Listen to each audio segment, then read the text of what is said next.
오늘의 주제는 중생한 그리스도인입니다. 제 유튜브에서 거듭남 강의를 참고하시면 좀 도움이 될 것 같습니다. 앞 강의에서 다루지 못했던 부분을 오늘 좀 나누고자 합니다. 여러분, 중생한 그리스도인의 본질을 보면은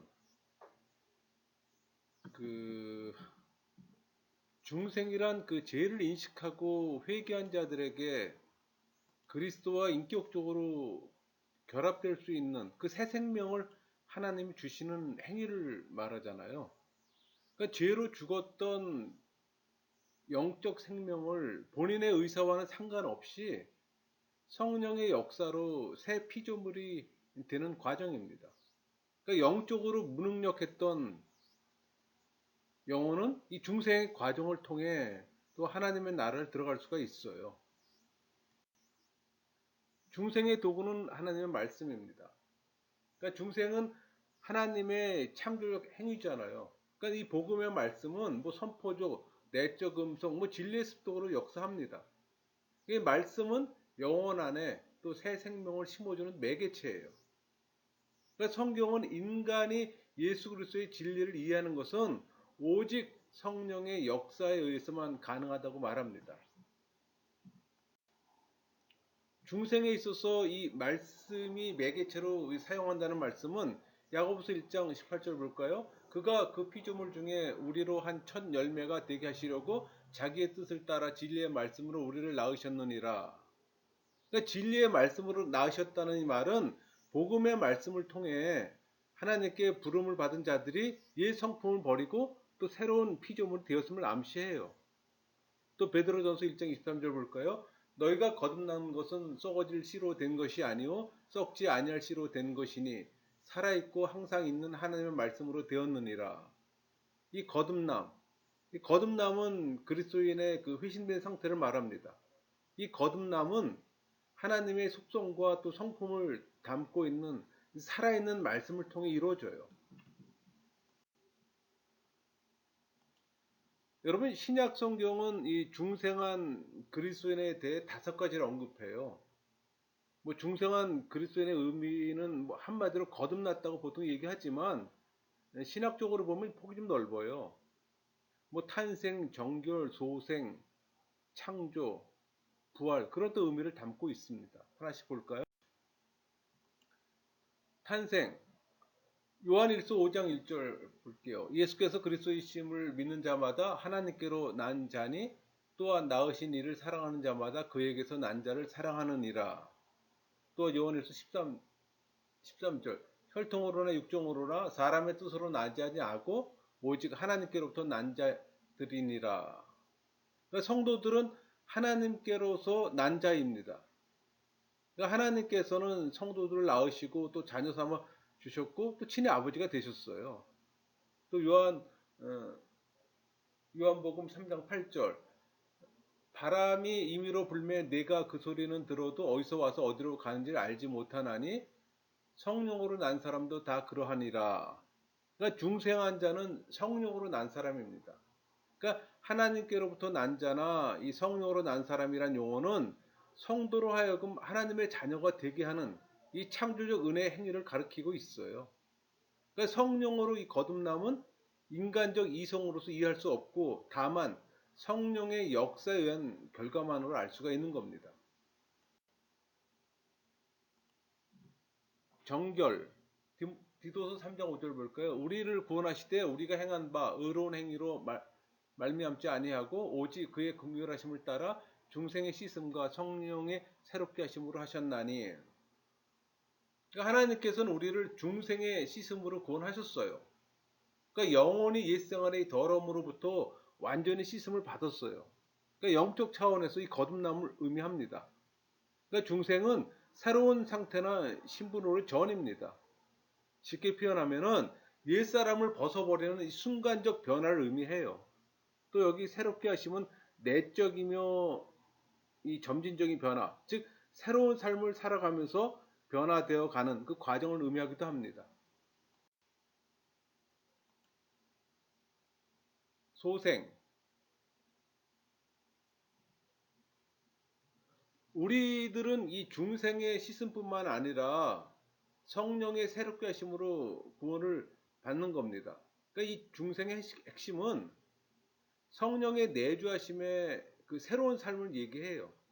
그러니까 그리스도의 중재와 성령의 역사를 통해 또 새로운 삶이 주어지는 겁니다. 창조. 창세기 2장 7절 볼까요? 여호와 하나님이 땅의 흙으로 사람을 지으시고 생기를 그 코에 불어넣으시니 사람이 생명이 되니라. 그러니까 태초에 인간을 창조하시고 또 생명의 숨을 불어 넣어주신 이 창조주께서 성령의 역사를 통해 인간을 창조했어요. 우리 고린도 후서 5장 7절, 17절 볼까요? 그런즉 누구든지 그리스도 안에 있으면 새로운 피조물이라. 이전 것은 지나갔으니 새 것이 되었도다. 또 개조하셨어요. 이 표현은 그리스도와의 그 영적 연합을 의미합니다.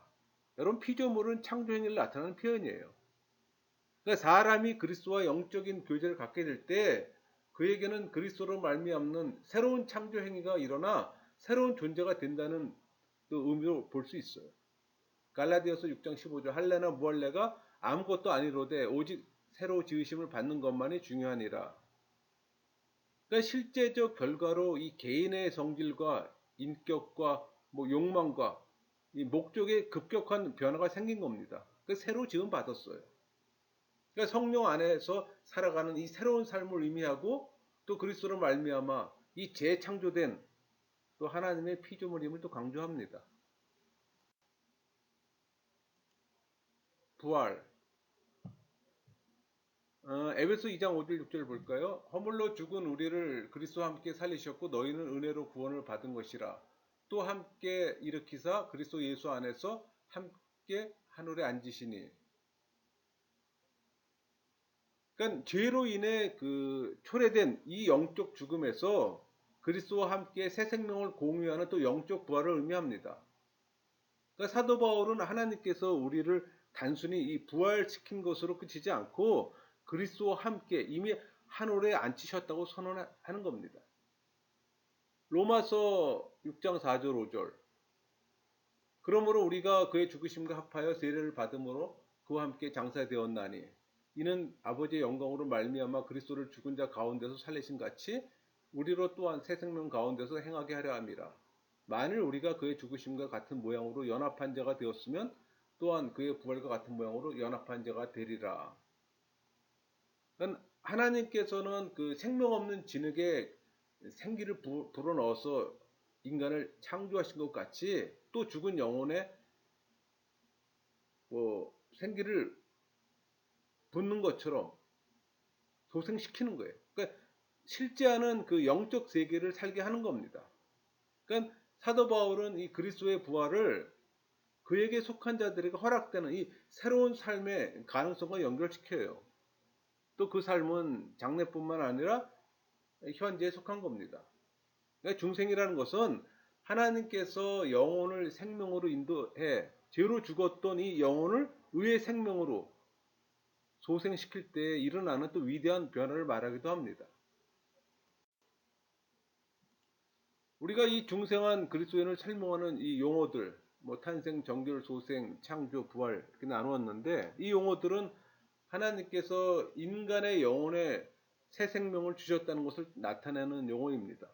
그러니까 육적 생명의 사실은 영적 생명에도 적용할 수가 있어요. 이 생명이란 신비스럽게 나타나서 점진적으로 발전하는 거잖아요. 여러분, 종교에서는 인간 성격의 불변성을 일반적으로 인정하고 있습니다.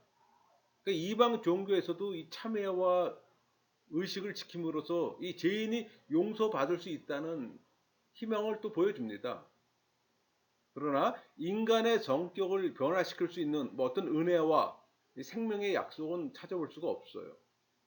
그러니까 기독교는 이 타락한 인간 성격을 하나님에게 접촉시킴으로써 이 타락한 성격을 재생시킬 수 있는 유일한 종교입니다.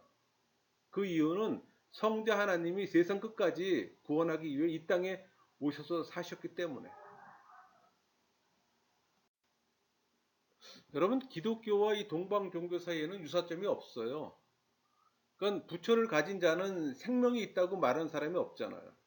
우리 요한일서 5장 12절 볼까요? 아들이 있는 자에게는 생명이 있고 하나님의 아들이 없는 자에게는 생명이 없느니라. 그러니까 성부 하나님께서 오직 성자 하나님만을 통해 이 생명을 주셨기에 예수 그리스도의 길 외에는 어떤 길에서도 생명을 찾을 수가 없어요. 구원이 없다는 얘기죠. 그러니까 예수님이 하나님의 아들 그리스도이심을 믿고 또 그를 마음속에 모시지 못한 자에게는 생명이 없다는 겁니다. 여러분 석가모니를 믿는 불교 신자도 뭐 도덕은 가졌다고 할 수 있어요. 뭐 석가모니가 사람들을 격려하거나 뭐 도덕적으로 가르치거나 인도할 수 있어요. 그러나 불교를 신봉하는 사람의 영혼에 새로운 특이한 것을 주지는 못할 겁니다. 이와 같은 종교는 이 도덕적 인간들이 발전시킨 겁니다. 그러나 기독교는 그 이상의 거예요. 그러니까 도덕이 아닌 신앙이에요. 여러분 이 중생한 그리스도인의 특징을 보면은 근본적 변화, 즉각적 변화, 잠재의식 변화, 뭐 불강적 변화, 영구적 변화가 일어납니다. 하나씩 볼까요? 이 근본적 변화. 그러니까 부패한 성향의 변화예요. 그러니까 영적 생명의 원리를 심어줘 이 영혼의 지배적인 이 성향을 근본적으로 변화시켜주는 겁니다. 즉각적 변화.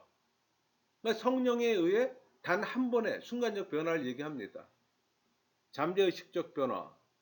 그러니까 예수의 믿음을 받은 후에야 이 내적인 변화를 감지할 수가 있는 거예요. 우리 요한복음 3장 8절 바람이 임의로 불매 내가 그 소리는 들어도 어디서 와서 어디로 가는지 알지 못하나니 성령으로 난 사람도 다 그러하니라. 그러니까 성령의 존재와 이 역사에 관한 지식은 다분히 체험적입니다. 그러니까 이 초자연적인 능력의 형태이든 이 고상한 인격과 또 거룩한 생활의 형태이든 거듭난 사람만 볼 수 있고 또 보여주는 것이 가능한 아주 특별한 지식인 겁니다. 여러분 중생과 회심이 동시에 일어나는 경우에는 그 변화를 직접 의식할 수가 있어요. 또 불강력적 변화, 그러니까 인간의 지적 동의와 결단이 아닌 성령의 도움을 얘기합니다. 또 영구적 변화, 절대 취소되지 않아요. 여러분 중생은 인간 영혼의 의지 변화이기 때문에 삶의 목적과 동기, 방향이 바뀌는 겁니다. 그러니까 중생은 순간적인 변화, 그러니까 무의식 영역에서 일어나는 변화예요. 그러니까 성령이 역사시기 때문에. 그러니까 중생을 인식하는 사람들은 없습니다. 그러니까 중생은 인간의 노력이나 세례를 받으면 생기는 게 아니에요. 성령이 말씀으로 영향을 주기 때문에 생기는 겁니다. 그렇다면 우리가 중생에 될 필요성을 인식하는 것이 굉장히 중요합니다. 그러니까 중생의 필요성은 인간의 이 제 상태의 인식이에요. 그러니까 영혼의 어떤 전체 성향을 갱신하기 위해서는 근본적인 전체적인 이 내적 변화가 필요한 겁니다. 그러니까 니고데모가 그 예수님을 만나 주고받은 이야기는 이 중생의 필요성에 대한 연구를 위해 아주 좋은 배경을 제시하고 있어요. 좀 볼까요? 요한복음 3장 2절. 그가 밤에 예수께 와서 이르되 라삐여 우리가 당신은 하나님께로부터 오신 선생인 줄 아나이다. 하나님이 함께 하시지 아니하시면 당신이 행하시는 이 표적을 아무도 할 수 없음이니이다. 니고데모가 처음에 이 꺼낸 말을 보면은 그의 마음속에 여러 가지 감정과 갈등이 있었다는 걸 알 수가 있습니다. 그러니까 니고데모가 예수님의 표적을 통해 예수님의 이 탁월하신 능력을 인정했던 것은 높은 통찰력을 보여요. 그러나 그는 여전히 예수님의 교훈보다는 표적 자체에 더 큰 관심을 드러내고 있습니다. 우리 요한복음 3장 3절 예수께서 대답하여 이르시되 진실로 진실로 내게 이르노니 사람이 거듭나지 아니하면 하나님의 나라를 볼 수 없느니라. 그런데 예수님께서는 뜻밖의 말씀을 하셨어요. 이 말씀은 화제를 갑자기 다른 데로 돌리는 보였으나 중생의 사실에 대해서 좀 설명해 주는 겁니다. 그러니까 하나님 나라에 들어가려면 인간의 노력에 의해서가 아니라 하나님의 은혜와 능력에 의해서 또 어느 한 부분만이 개선되는 것이 아니라 본성이 새롭게 되는 사건이 지금 필요하다고 말씀하신 겁니다. 왜냐하면 중생이란 죄와 허물로 죽었던 이 영적 생명을 새 피조물로 다시 살리는 성령의 역사로서 성령으로 거듭나는 것이기 때문에 그러니까 중생은 육에 속한 이 자연의 정의를 개발하는 것이 아니라 근본적이며 이 전인적인 이 변화를 의미하는 겁니다. 제 경험으로 이 니고데모 상태를 조금은 파악할 수가 있겠어요. 그러니까 니고데모는 지금 영적 갈급함의 상태입니다. 만약 니고데모가 이 영적 갈급함을 다른 말로 표현할 수 있었다면 아마 이렇게 말을 했을 겁니다. 저는 하나님 임재 없는 예배 의식이 실증이 나요. 그러나 매일 예배를 합니다. 그러나 예배를 마치고 이 문을 나설 때 내 영혼은 여전히 굶주린 상태에 있어요. 갈급합니다. 예배당에서 하나님의 영광이 떠났어요. 임재의 경험 없이 흩어져요. 사람들은 영적으로 죽어가고 있습니다. 라삐어, 내 영혼은 진리에 굶주렸어요. 저는 당신을 잘 알지 못합니다. 그러나 당신이 베푸신 이적을 볼 때 당신은 하나님께서 보내신 선생님을 믿을 수가 있습니다. 나도 당신의 일행의 한 사람이 되고 싶어요. 여러분, 니고데모는 어떤 욕구를 지니고 있어요. 그러나 그는 메시아를 원했다기보다는 하나의 교사를 요구했던 겁니다. 우리 요한복음 4장 15절 사마리아 여인과 말씀하신 내용을 잠깐 좀 볼까요? 여자가 이르되 주여 그런 물을 내게 주사 목마르지 않고 또 여기 물길로 오지 않게 하옵소서. 지금 사마리아 여인처럼 니고데모도 생수를 갈망하고 있었습니다. 이 사마리아 여자는 주님의 말씀을 지금 오해했어요. 그러니까 예수님께서 말씀하신 이 생수의 흥미를 가지고 그곳으로 갈증 없이 생의 욕망을 채우고자 했습니다. 또 물길로 오는 이 수고도 면하려고 했어요. 이것은 그릇된 인간의 욕심을 대표적으로 나타낸 겁니다. 이렇게 불신자나 종교인은 언제나 영적 요구를 채우려고 함보다는 육적 요구를 채우려 하는데 급급합니다. 그러나 이 사마리아 여인과 같이 죄인인 니고데모에게 필요한 것은 이 씻음과 변화는 사실을 깨닫지 않으면 안 되는 겁니다. 우리 요한복음 4장 16절 이르시되 가서 내 남편을 불러오라. 이 말씀은 여자의 그 육적 심리에 대한 심판이었습니다. 그러니까 사마리아 여자는 남편을 취함으로 이 세상 만족을 찾았어요. 심지어 예수님의 말씀을 듣는 중에 이 생수라는 것도 이 세상 행복을 의미하는 것으로 오해했습니다. 그러나 먼저 그릇된 인생관이 깨어져야 합니다. 가치관의 변화가 필요해요. 여러분은 어떤가요? 다시 니고데모 대화로 돌아올까요? 요한복음 3장 2절. 그가 밤에 예수께 와서 이르되 라삐여 우리가 당신은 하나님께로부터 오신 선생인 줄 아나이다. 하나님이 함께 하시지 아니하시면 당신이 행하시는 이 표적을 아무도 할 수 없음이니이다. 지금 니고데모와 같은 나이나 신분에 놓여 있는 사람에게 당연히 있을 수 있는 자기 백성의 그 내심을 말하고 싶었을 겁니다. 나는 당신이 이 이스라엘을 회복하려 오신 줄 저는 믿습니다. 당신이 이스라엘이 회복하는 데 필요한 계획을 나에게 좀 충고해 줬으면 좋겠네요. 이런 의미도 갖고 있어요. 그러니까 니고데모는 아브라함의 자손인 이 유대인이 하늘나라의 백성이 될 자격을 충분히 갖고 있었다는 것을 당연히 생각하고 있을 겁니다. 그런데 요한복음 3장 3절 볼까요? 예수께서 대답하여 이르시되 진실로 진실로 네게 이르노니 사람이 거듭나지 아니하면 하나님의 나라를 볼 수 없느니라. 이 말씀을 좀 쉬운 말로 의역하면은 이렇게 볼 수 있어요. 니고데모야, 내가 그 종교단체에 가입하듯 내가 내 일행이 될 수가 없어. 내가 내 일행이 되거나 못 되는 것은 오직 내가 살아가는 삶의 방식에 달려 있다. 내 주된 사상은 하늘나라에 대한 거야. 그러나 영적으로 변화되지 않고는 도저히 하늘나라에 들어갈 수가 없다. 하늘나라는 내가 생각하고 있는 것과는 전혀 별개의 것이야. 그 하늘나라를 건설하는 일이나 그 나라의 백성이 되는 길이 내가 생각하고 있는 것과는 전혀 달라. 여러분, 예수님은 모든 인간의 보편적 욕구의 근본적인 철저한 변화가 필요하다는 걸 지금 지적하는 겁니다. 그러니까 인간의 본성은 이 원죄로 말미암아 이 죄를 물려받았기 때문에 인간의 행위와 관계 속에 이 죄악성이 반영되어 있어요. 그러니까 인간은 먼저 하나님을 기쁘시게 하는 생활을 하기 전에 성격의 근본적 변화, 즉 중생의 체험을 하지 않으면 안 됩니다. 그러니까 인간은 자기 자신을 변화시킬 수가 없잖아요. 그러므로 참다운 이 중생의 변화는 위로부터 임하지 않으면 안 돼요. 그러니까 예수님은 새로운 삶을 어떻게 사느냐에 대해 설명하기보다는 새로운 삶의 필요성에 대한 까닭을 설명하고 있는 겁니다. 우리 요한복음 3장 6절 볼까요? 육으로 난 것은 육이요 영으로 난 것은 영이니. 여러분 육과 영의 활동 영역은 다릅니다.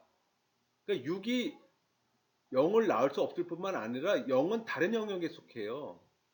그러니까 육이 영을 낳을 수 없을 뿐만 아니라 영이 육을 낳는 것도 아니에요. 육의 죄성은 죄를 낳고 성령은 하나님의 성품을 발출해요. 그러니까 육에서 죄성이 나오기 때문에 아무도 자기 본성을 초월시킬 수는 없습니다. 여러분 영적 생명이란 유전 법칙에 의해 육신의 부모로부터 자신에게 전해지는 것은 아니잖아요. 이 영적 생명이란 오직 거듭남을 통해 성령으로부터 인간에게 주어지는 겁니다. 여러분 중생한 그리스도인이 되기 위한 방법은 딱 하나예요. 성령의 선물입니다. 이 중생은 독점적인 성령의 사역이에요. 하나님은 중생의 창시자입니다. 이것은 중생에 있어서 성령이 일하고 인간의 협력은 조금도 필요 없다는 걸 의미합니다. 성령은 중생에 있어서 특별한 작용을 해요. 그러니까 성령께서는 인간을 변화시킵니다. 우리 디도서 3장 5절 볼까요? 우리를 구원하시되 우리가 행한 바 의로운 행위로 말미암지 아니하고 오직 그의 긍휼하심을 따라 중생의 씻음과 성령의 새롭게 하심으로 하셨나니. 그 말씀은 구원의 수단을 두 가지로 말합니다. 이 중생의 씻음과 성령의 새롭게 하심이에요. 이 새롭게 하심은 중생의 씻음의 결과로서 하나님의 형상을 회복하는 과정입니다. 그래서 이 중생은 옛사람을 벗어버리는 이 순간적 변화를 의미합니다. 또 새롭게 하심은 새로운 삶을 살아가면서 변화되어 가는 과정을 또 의미하기도 합니다. 여러분 성령만 인간을 변화시키는 게 아니라 삼위일체 하나님의 동시사역이에요. 물론 삼위일체 하나님은 각각의 역할을 지니고 있습니다. 그러나 신적 행위에 있어서는 이 삼위는 상호 협조했어요. 주로 그 성부께서는 창조 역할을 하시고 성자와 성령은 실행하고 적용시키세요. 특별히 인간과 그리스도 관계를 살펴보세요. 그리스도는 생명을 주시는 분입니다. 그럼 그리스도는 어떻게 인간에게 생명을 주실까요? 그리스도께서 인간을 위해 죽으셨기 때문에 그의 대속의 죽음을 믿음으로써 인간은 영생을 얻게 되는 겁니다. 그러면 그리스도는 또 실제로 어떻게 생명을 인간에게 주실까요? 여러분 그리스도에게는 성령을 후송하는 특권이 있습니다. 삼일체 개념이죠. 우리 요한복음 3장 3절 볼까요? 예수께서 대답하여 이르시되 진실로 진실로 내게 이르노니 사람이 거듭나지 아니하면 하나님의 나라를 볼 수 없느니라. 인간의 노력에 의해서가 아니라 하나님의 은혜와 능력에 의해서 어느 한 부분만이 개선되는 것이 아니라 전체 이 본성이 새롭게 되는 이 사건이 필요하다고 말씀하셨어요. 왜냐하면 이 중생이란 죄와 허물로 죽었던 이 영적 생명을 새 피조물로 다시 살리는 성령의 역사로서 말씀으로 거듭나기 때문에. 요한복음 3장 13절 하늘에서 내려온 자 곧 인자 외에는 하늘에 올라간 자가 없느니라. 여러분 이 본절에서 하늘에서 내려온 자, 또 인자, 또 하늘에 올라간 자 모두 동격입니다. 다시 말해서 인자로 계신 예수님은 원래 하늘에 계셨던 성자 하나님이잖아요. 인간 구원과 새 창조를 위해 이 땅에 오신 겁니다. 따라서 예수님은 인간과는 근본적으로 구별된 분이에요. 우리 갈라디아서 3장 13절 볼까요? 그리스도께서 우리를 위하여 저주를 받은 바 되사 율법의 저주에서 우리를 속량하셨으니 기록된 바 나무에 달린 자마다 저주 아래 있는 자라 하였음이라. 여기서 우리를 속량하셨으니 이 표현은 율법의 노예가 된 우리를 그리스도께서 값을 치르시고 사셨다는 의미로 사용되었습니다. 그러니까 치르신 대가는 십자가의 보혈입니다. 원래 갈라디아 3장 14절 볼까요? 이는 그리스도 예수 안에서 아브라함의 복이 이방인에게 미치게 하고 또 우리로 하여금 믿음으로 말미암아 성령의 약속을 받게 하려 함이라. 그러니까 이방인에게 미치는 이 아브라함의 축복이 하나님의 약속이듯이 예수 그리스도로 말미암아 의롭게 되고 성령을 받게 되는 건 역시 하나님의 약속이에요. 요한복음 6장 62절 볼까요? 그러면 너희는 인자가 이전에 있던 곳으로 올라가는 것을 본다면 어떻게 하겠느냐?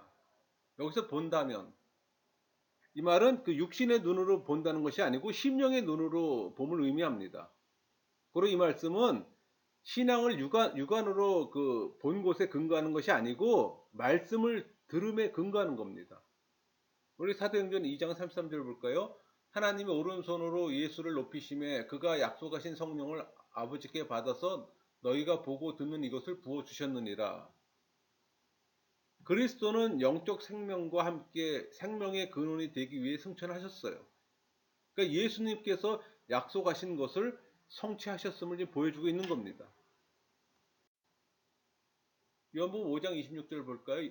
아버지께서 자기 속에 생명이 있음 같이 아들에게도 생명을 주어 그 속에 있게 하셨고, 그러니까 아버지는 자기 속에 생명이 있어요. 그러므로 아들에게 자기 속에 있는 생명을 주신 겁니다.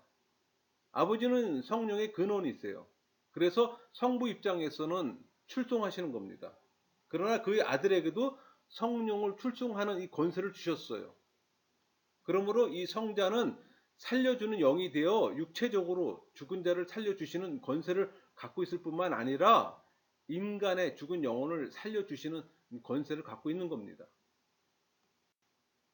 우리 요한복음 20장 21절 22절 볼까요? 예수께서 또 이르시되 너희에게 평강이 있을지어다. 아버지께서 나를 보내신 것 같이 나도 너희를 보내노라. 이 말씀을 하시고 그들을 향하서 숨을 내쉬며 이르시되 성령을 받으라. 받으라. 이 영접하라는 뜻입니다.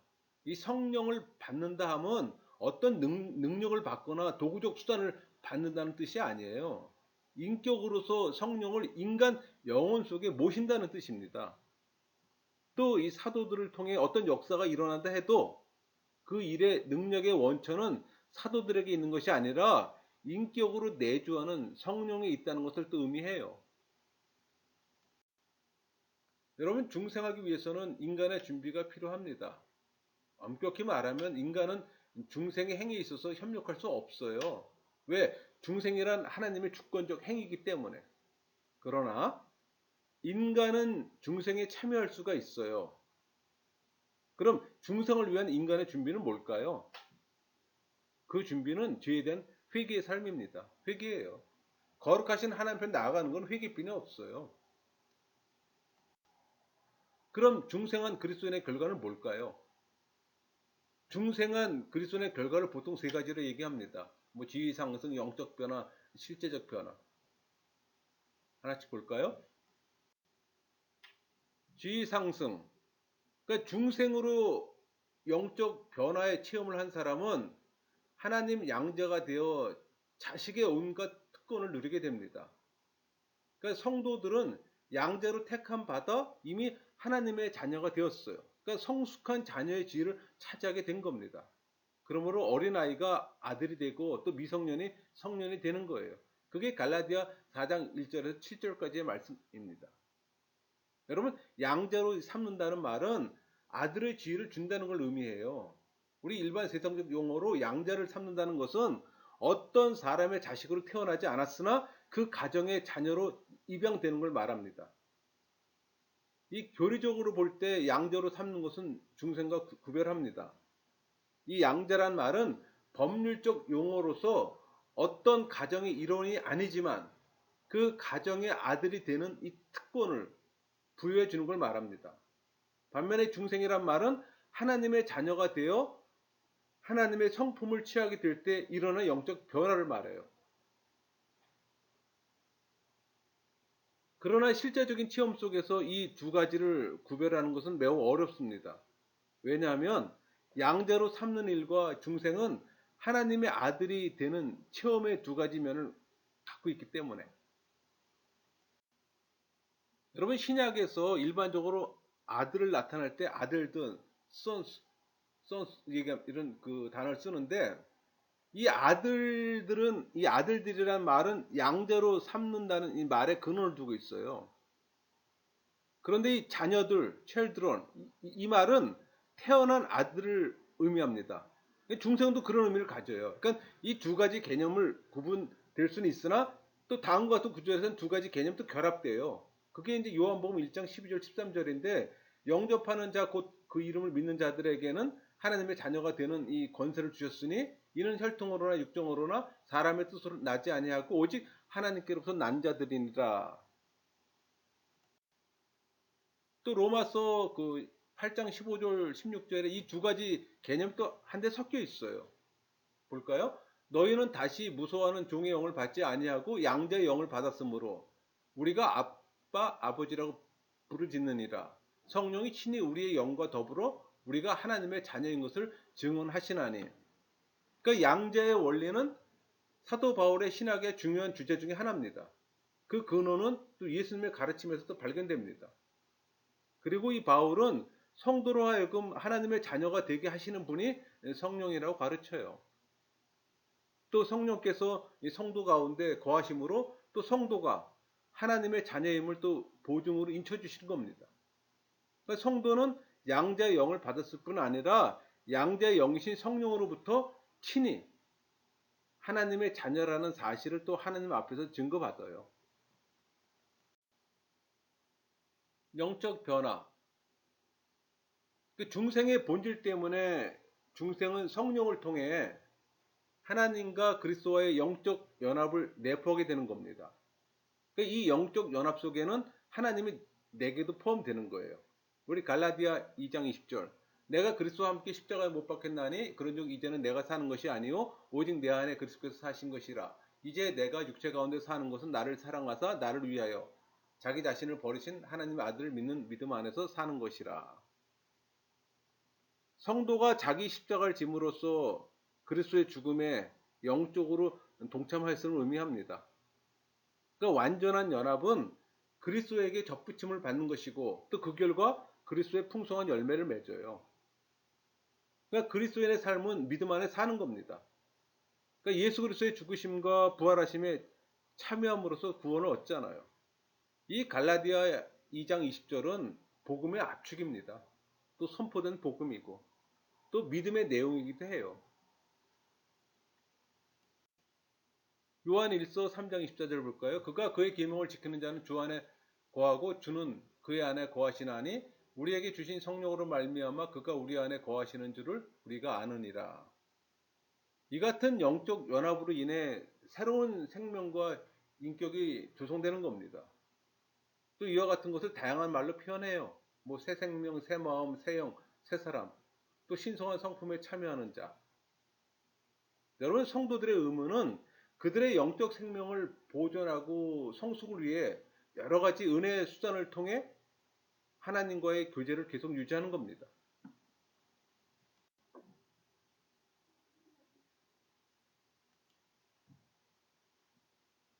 실제적 변화. 그 요한일서 3장 9절 볼까요? 하나님께로부터 난 자마다 죄를 짓지 아니하나니 이는 하나님의 씨가 그의 속에 거함이요 그도 범죄하지 못하는 것은 하나님께로부터 났음이라. 그러니까 믿는 자들은 범죄치 아니한다고 지금 말하고 있습니다. 그러니까 습관적으로 범죄하지 않는다는 의미예요. 요한일서 5장 18절 볼까요? 하나님께로부터 난 자는 다 범죄하지 아니한 줄을 우리가 아노라. 하나님께로부터 나신 자가 그를 지키시며 그의 악한 자가 그를 만지지도 못하느니라. 그러니까 믿는 자들은 사망에 이르는 죄를 짓지 않아요. 또 반복되는 범죄나 뭐 습관적인 범죄를 저지르지 않는다는 의미예요. 그러니까 중생한 자는 하나님께로부터 난 자이기에 죄를 미워하게 되는 겁니다. 우리 요한일서 2장 29절 볼까요? 너희가 그가 의로우신 줄 알면 의를 행하는 자마다 그에게서 난 줄을 알리라. 그러니까 중생한 자는 의의 행위를 나타냅니다. 그러니까 하나님에게서 난 그리스도인들은 자기들의 삶 가운데서 예수 그리스도를 통해 계시된 이 성부 하나님의 의를 드러내야 합니다. 요한일서 4장 7절 사랑하는 자들아 우리가 서로 사랑하자. 사랑은 하나님께 속한 것이니 사랑하는 자마다 하나님께로부터 나서 하나님을 알고. 그러니까 중생한 자는 형제를 사랑하게 됩니다. 또 행위를 동반하는 사랑은 하나님께 속한 자이며 또 하나님을 아는 자임을 드러내는 기준이에요. 요한일서 5장 4절 무릇 하나님께로부터 난 자마다 세상을 이겼느니라. 세상을 이기는 승리는 이것이니 우리의 믿음이니라. 그러니까 중생한 자는 세상을 이기게 됩니다. 왜? 그리스도께서 이미 이기신 세상에 대한 승리를 그리스도인이 공유하기 때문에. 여러분 중요한 게 있습니다. 극단으로 가는 것을 피해야 합니다. 이 중생의 표준을 너무 낮게 하거나 또 표준을 너무 높게 하는 겁니다. 그러니까 연약한 신자들이 감히 중생에 대하여 생각조차 못하게 해서는 안 되는 거예요. 마치 어린이들이 걷기를 배울 때 잘 넘어지는 것과 같이 새로 입교한 그 새 신자들이 그리스도 안에서 행할지라도 자주 실족하게 돼 있어요. 오래된 신자들도 실수할 때가 많잖아요. 요한일서 3장 9절 볼까요? 하나님께로부터 난 자마다 죄를 짓지 아니하나니 이는 하나님의 씨가 그의 속에 거함이요 그도 범죄하지 못하는 것은 하나님께로부터 났음이라. 하나님께로부터 난 자들은 하나님의 성품을 지니고 있잖아요. 그래서 습관적으로 죄를 범할 수 없다고 지금 요한은 선언합니다. 여러분 하나님의 씨는 보통 말씀과 성령을 의미해요. 그러니까 말씀과 성령이 그리스도인의 영혼 속에 자라날 때 그리스도인은 또 범죄하지 않게 됩니다. 그러나 또 사도 요한은 조심성 있게 또 다음과 같은 말씀도 기록해 놓았어요. 그게 요한일서 2장 1절입니다. 나의 자녀들아 내가 이것을 너희에게 쓰면 너희로 죄를 범하지 않게 하려 함이라. 만일 누가 죄를 범하여도 아버지 앞에서 우리에게 대언자가 있으니 곧 의로우신 예수 그리스도시라. 그 영원한 생명을 보고 듣고 만지며 계속적으로 사귐이 있는 신앙인들은 죄를 범해서는 안 된다는 걸 좀 강조합니다. 왜냐하면 죄는 그리스도 안에 계시된 성령과의 사귐을 단절시켜요. 그러니까 요한은 그 사귐을 지속하는 이 신앙인들로 하여금 그 사귐을 유지하며 단절되지 않도록 하기 위함을 좀 제시하는 겁니다. 그러니까 여러분 모두가 중생한 그리스도인으로 또 하나님과 깊은 사귐 갖기를 소망합니다. 말씀을 마치겠습니다.